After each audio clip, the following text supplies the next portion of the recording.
लेकिन तुम समझ नहीं पाते हो, प्रेम की बात मत करो। अगर नाचना नहीं जानते हो तो जबरदस्ती मत नाचो। आनंद टेढ़ा नहीं, आनंद सीधा है। रास्ता सीधा, रास्ता टेढ़ा नहीं है। तुम चले वाले टेढ़े हो गए और कहते हो गलतों को आनंद टेढ़ा इसलिए ताकि नाचना बजाने बावरी कहे आनंद टेढ़ा, नाचना आता नहीं, चलना आता नहीं है, खड़ा होना बोलना सुनना समझना आता नहीं, तो कहने लगते हो कुछ ना कुछ वो बात छोड़ दो। भगवान सबका मालिक है और उसने समय समय पर सब कुछ इंतजाम करा दिया और वो इतिहास कैसे बनवा देता है और इतिहास को कैसे सामने लाकर खड़ा कर देता है, ये उसको सब कुछ मालूम है। और वैसे ही लोग आ जाते हैं तो ऐसा मत समझो कि जिन लोगों को उसने पैदा किया अभी नवीन, उनको कैसा कैसा पैदा किया इसको आपको मालूम है। मैं इतने दिन से चिल्ला रहा हूँ, बताने तो कहा नहीं कि तुम समझते हो कि बाबा जी पागल है, वो चिल्ला रहे हैं कि तुम होशियार हो जाओ और कौन कौन कैसे कैसे लोग पैदा हो गए और भगवान उनमें क्या क्या करेगा ये तो आपको मालूम आती नहीं। लेकिन मैं कही पढ़िए देखो कि परमात्मा की क्या दया है कि कैसे वो भाव कैसे देखना बोलना सुनना समझना किस तरह का वो एक तरह का एक लहर लोगों के अंदर प्रवेश रहा और किस तरह से परिवर्तन होगा ये अनुभव करने की जरूरत आवश्यकता है। और आप सत्संग सुनो, ये जीवात्मा दोनों आंखों के बीचों बीच बैठी है। बड़े ध्यान से सुनना, ये दोनों आंखों के बीचों बीच जीवात्मा बैठी है, जिनको सूरत कहते हैं या जिनको जीव कहते हैं या जिनको लोग आत्मा कहते हैं या जिनको रूह कहते हैं या जिनको सोल कहते हैं। ये दोनों आंखों के बीचों बीच अंदर में बैठी, उसमें आंख भी है उसमें कान भी है, सुनने वाले उसमें कान है और देखने वाले उसमें आंख है। और शरीर में अलग से 6 माथे दो है, कान भी सुनने वाले दो अलग है और आंख भी है जो कि अलग है और सुनने वाले नाश्ता भी अलग है, लेकिन उसके अंदर अलग। इसलिए उसमें एक कान है और एक आंख। शरीर में 2 कान है और 2 आंखें हैं, तो अब 3 आंखें और 3 कान हो गए। इसी तरह से जीवात्मा में 1 नाक है और शरीर में 2 नाकें, तो 3 नाक हो गई, 3 कान हो गए और 3 आंखें हो गई। और तुमने ये जीवन में कभी नहीं सुना होगा कि वो जीवात्मा में भी नाक है, उसमें भी आंख है, उसमें भी कान है। बाहर जो है वो अंदर से भी है। असली चीज यह है कि ऊपर आंख आ गया और वो बंद हो गए, कान भी बंद हो गए, आंख भी नाक कान बंद हो गई। नहीं तो सुगंधी का समुद्र, सुगंधी का भंडार अंदर में भरा हुआ है और वहां को जैसे जैसे सुगंधी बढ़ रही है, लेकिन वो सुगंधी आपको क्यों नहीं मिल रही जब तक नाश्ता नहीं खुलेगी। क्यों इतनी सुंदरता है जब तक आंखें नहीं खुलती है तब तक वो सुंदरता इतने प्यार की बोली उसकी क्यों नहीं सुनने को मिलती है। कान तुम्हारे बंद हो गए, अगर वो कहीं सुनने को मिल जाए तो तुम दुनिया भूल जाओ, इतना प्यार कहीं है ही नहीं, ऐसी सुंदरता कहीं है ही नहीं, आंख खुल जाए और ऐसी खुशबू कहीं है ही नहीं, कहीं आपकी नाक खुल जाए। तो ये तीनों चीजें वो जीवात्मा में है और वो तीनों चीजें तुम्हारे कर्मों के आनंद से वो बंद हो रही है। अब उसको कैसे खोला जाएगा, वही जो दवा मिलती है तुमको, वो सुमरन की ध्यान की मदद की और धीरे धीरे उसके ऊपर जो गैस चला हुआ है, जो गंदगी है, उसको धीरे धीरे उसका मुआ लगाकर जो सख्त यानी लोहे से भी लोहा, पत्थरों का भी पत्थर और चट्टानों की भी चट्टाने, लेकिन वो भी गर्मी पाकर के पिघल जाती, लोहा भी पिघल जाता है तो सीधा भी पिघल जाएगा तो पत्थर भी पिघल जाता, वो भी पानी बन जाता है। इसी तरह से कर्मों की जो चट्टान है और उसकी एक खिलान लोहे की बन गई, लेकिन धीरे धीरे उसको मोया दिया जाए तो ज्ञान रूपी अग्नि तो बड़ी प्रचंड होती है, वो तो सबको जला के भस्म कर देती है। जब वो ज्ञान रूपी प्रचंड अग्नि का जब भाग इसमें से खिंच जाता है तो ये पत्थर और लोहे जो है ऐसे हो जाते हैं जैसे राख, ऐसे बदलिए तो राख भी और ये तो हाथ में आ जाएंगे, लेकिन इसकी राख भी इस तरह से हाथ का आभास भी नहीं हो सकता। जब उसकी चेतनता आ जाती है तो लोहा या पत्थर या कोई भी चीज हो बिल्कुल एकदम न मालूम कितने करोड़ों गुना ज्यादा यानी राख से भी मुलायम, इतनी कोई चीज मुलायम नहीं होती जितनी वो चीज मुलायम हो जाती है। तो असल में चीज ये है तो आदमी है, वो तो छाव दे, इसको वजन कर दे और वजन का वजन कर दे। तो आपको ये बात का बोल नहीं है कि वो कैसे मोया लगाया जाता है, महात्मा कैसे मेहनत करते हैं। तो दोनों आंखों के बीचों बीच में जो जीवात्मा बैठी है वहीं पर दरवाजा है, उसी जगह दरवाजा फाटक लग गया। जब फाटक लग गया खुलता नहीं है, अब खुले कैसे बड़ा मुश्किल है, जुक्ति मिलती नहीं। जुक्ति का मतलब है कि चाबी, जब चाबी मिलेगी तो उसमें मतलब है कि ताले में लगाई जाएगी तो फाटक खुलेगा, जब तक कि चाबी नहीं लगेगी ताला नहीं खुला रखा है, कभी खुल नहीं सकता। तो ये चाबी महापुरुषों के पास है, वो धीरे से उसको दे देते हैं और कहते हैं लो ये इस तरह से खोलो फिरो इसको घुमाओ, और जब आप घुमाने लगते हो धीरे से दरवाजा खड़ा से खुल जाता है, खुल जाता है, आंख खुल जाती है, कान खुल जाती है, नाक खुल जाती है, सुगंधी मिलने लगती है, आवाज सुनाई देती है, उधर से नूर प्रकाश रोशनी लाइट उधर से दिखाई देने लगती है। ये बाहर की लाइट क्या चीज है? तो यही से बड़े बड़े लोगों का रास्ता और यही आंखों के सामने से शुरू हो जाता, दरवाजा खुला नहीं कि लोग शुरू हो गए, क्योंकि वो तो दुनिया दिन है, वो तो रोशन भी है, वो तो प्रकाशमान सृष्टि है, वो कोई अधेरा नहीं कि भाई चलो 12 घंटे के लिए सूरज उठ गया और फिर उसके बाद में 12 घंटे के बाद में रोशनी आ जाएगी। उधर तो सूरज उठता है और अपना लिए उधर निकलता है, तो रोशनी रोशनी प्रकाश ही प्रकाश। उसके लिए उसमें शक्ति का संचार, वो तो शक्ति बढ़ रही है, उधर ज्ञान बढ़ रहा, उधर अमृत बढ़ रहा है, उधर आनंद बढ़ रहा, उधर तो सब कुछ है, उसमें सब कुछ मिल जाएगा। तभी तो लोग जो है मस्त हो जाते हैं, ये दुनिया को भूल जाते हैं क्षणों में। राजा रात को छोड़ करके खा लेता है कुछ नहीं, ये सब चीजें कहते खा भी नहीं है।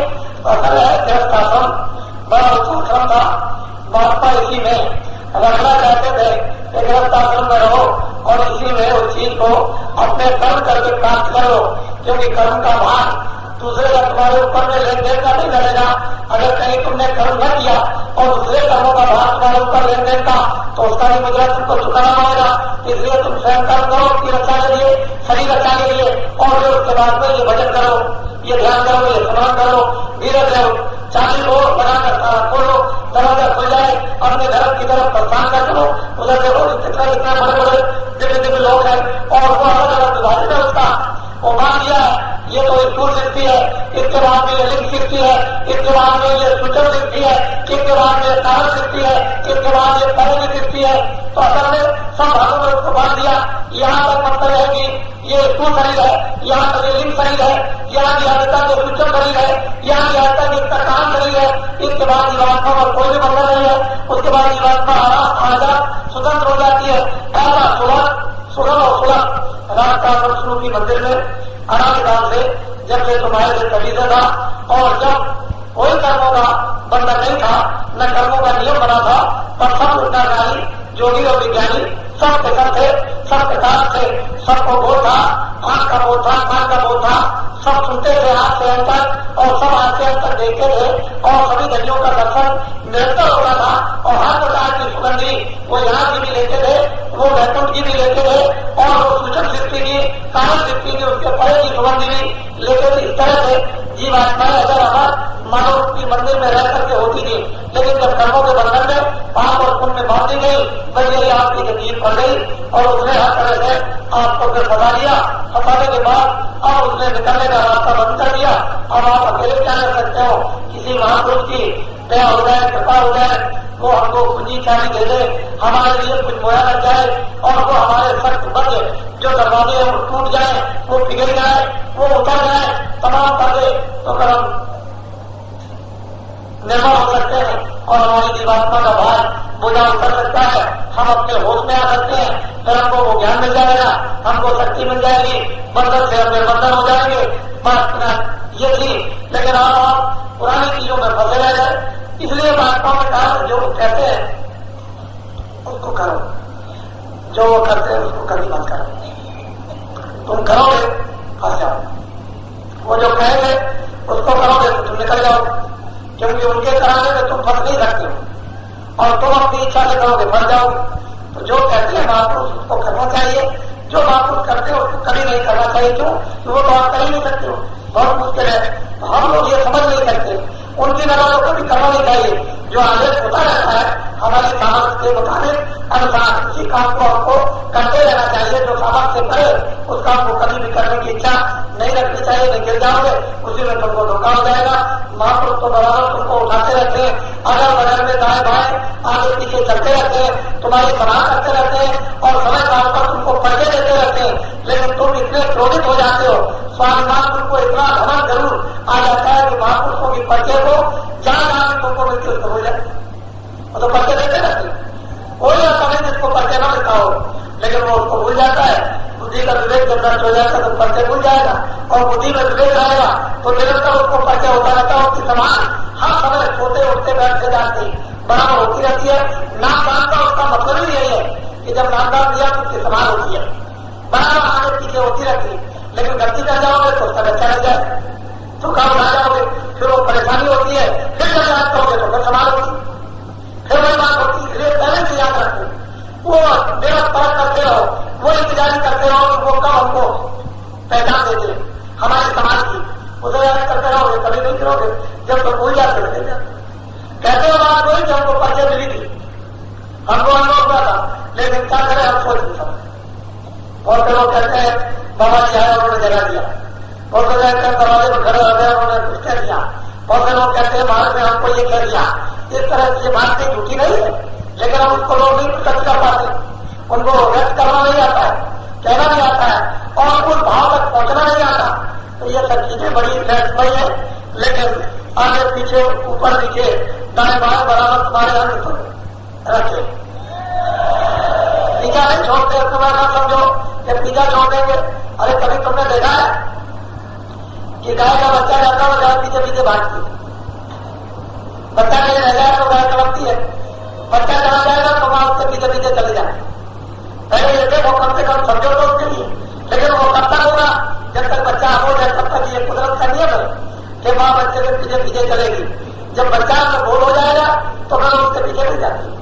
इसीलिए जब तक तुम रो रहोगे तब तक महापुरुष आगे पीछे तुम्हारे सवाल करते रहेंगे, और जब तुम लायक हो जाओगे खड़ा हो जाए।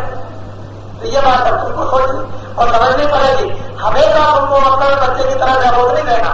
इतना बुलाया समझाया मेहनत की तुम्हारे लिए आगे और पीछे, और तुम अभी तक अवोध बने रहे और उसको पढ़ा और निकल कर लगे तो फिर क्या कर सकता है? तुमने सुना क्या, उसको समझा गया, हृदय में क्या बैठा है?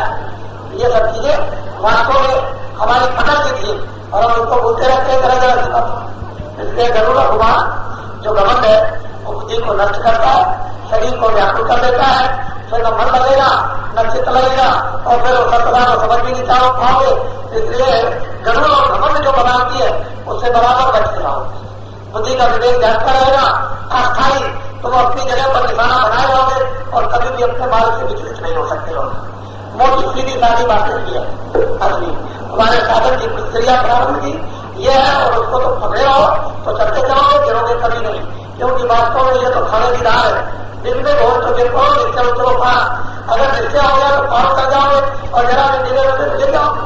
खाने की दाल है, लेकिन उस पर भी तुमको और वहां को संभालते रहते हैं बराबर। फिर वो संभालते जब तुम गिरते भी रहते हो तो उठाते रहते हैं, फिर उसमें तुमसे कुछ बन भी जाता तो जाते रहते हैं। तुम्हारे कसूरों को, तुम्हारी बुराइयों को, तुम्हारे गंदे पर्दों को साफ करते रहते हैं और तुम समझते हैं रोज चढ़ाओगे तो आखिर में तुम्हारा भी तो कुछ काम है, क्यों नहीं का सब काम रहेगा। अरे ठीक है तुमसे एक दफे भूल हो गई, 2 दफे हो गई, 4 दफे हो गई, लेकिन अब तुम बार-बार निरंतर हर बात पर भूल करो तो इसमें तुम्हारा काम क्या? फिर मानो तुमको जो आजादी रखता है ना उसका क्या काम है? बुद्धि का क्या विवेक है? फिर कुछ नहीं रहेगा, फिर कुछ तुम्हारा नहीं है। उनका जो है तो है अपना काम करते ही है, वो तो सबका करते हैं, जब करते हैं बराबर नहीं करते हैं कैसे काम चलेगा। और तुम्हारा भी तो कुछ काम है, तुम भी अपना कुछ समझो कि मेरा भी कुछ काम, मुझे भी कुछ समझाया, मुझे भी कुछ बताया, मेरा भी कुछ अधिकार रहता है, तुमको नहीं करना चाहिए। मोटी सीधी सारी बातें। तो ये होली का एक ऐसा त्योहार आता है कि हम लोग पहले समय में इकट्ठी चीजें नहीं खेला करते थे। ये कूड़ा कचरा मेला ये नहीं कहना करते थे, कूड़े कचरा पहला जो अंदर रखा हुआ है इसको बाहर निकालते थे। ये कूड़ा कचरा बोरी का नहीं कि तुमने ये उठाया बोरी वाला और तुमने दूसरे के ऊपर मार दिया, ये नहीं। अंदर का कूड़ा कचरा फेंका जाता था, इसको बोरी में फेंक दो और फेंक करके सब लोग अपने अपने दिलों का हृदय का फेंक कर मन से बुद्धि से है बाहर निकाल करके गले मिलो और ऐसे गले उस भाव से मिलो जो वास्तव में सत्य है। बनाओगी नहीं कि शरीर से मिल लिया तो तुमने समझ लिया मैंने गले से मिल लिया, उस भाव से मिलो जो एक है, ये 2 नहीं होता, उससे मिलो। और वो भाव क्या है? क्या उस प्यार से सब तुम अपनी जितनी भी गंदगी है उसको दूर कर दो और गले से मिलो, जमीन ले आओ सब चीजों।